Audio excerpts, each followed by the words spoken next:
हिंदी साहित्य के इतिहास में खड़ी बोली के प्रथम महत्वपूर्ण कवि मैथिली शरण गुप्त हैं। राष्ट्र कवि मैथिली शरण गुप्त का जन्म 3 अगस्त 1886 को चीरगांव, झांसी, उत्तर प्रदेश में हुआ था। इनके पिता का नाम सेठ रामचरण कनकने और माता का नाम काशीबाई था। इन्होंने घर में ही हिंदी, बंगला, संस्कृत साहित्य की पढ़ाई की और 12 वर्ष की आयु में ब्रज भाषा में कनकलता नाम की कविता लिख डाली। उनकी कविताएं खड़ी बोली मासिक पत्रिका सरस्वती में प्रकाशित होने लगी, जिसके संपादक महावीर प्रसाद द्विवेदी हुआ करते थे। महान साहित्यकार महावीर प्रसाद द्विवेदी की प्रेरणा से मैथिली शरण गुप्त ने खड़ी बोली को अपनी रचनाओं का माध्यम बनाया और खड़ी बोली को काव्य भाषा के रूप में उजागर किया। हिंदी कविता के इतिहास में मैथिली शरण गुप्त का बहुत बड़ा योगदान है।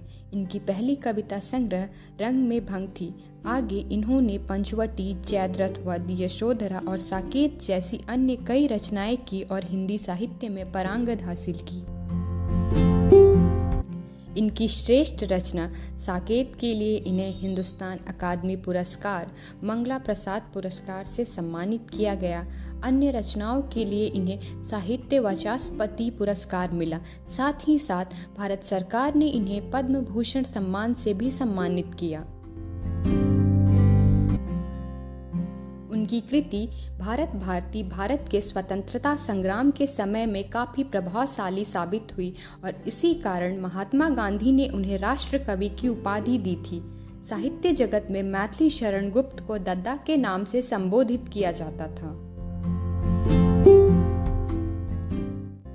12 दिसंबर 1964 को मैथिली शरण गुप्त का निधन हो गया, लेकिन अपनी रचनाओं के माध्यम से मैथिली शरण गुप्त आज भी हिंदी साहित्य जगत में जगमगाते तारे की तरह हैं।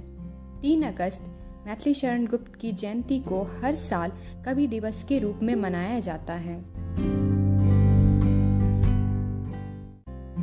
तो ये थी कुछ बातें राष्ट्र कवि मैथिली शरण गुप्त के बारे में।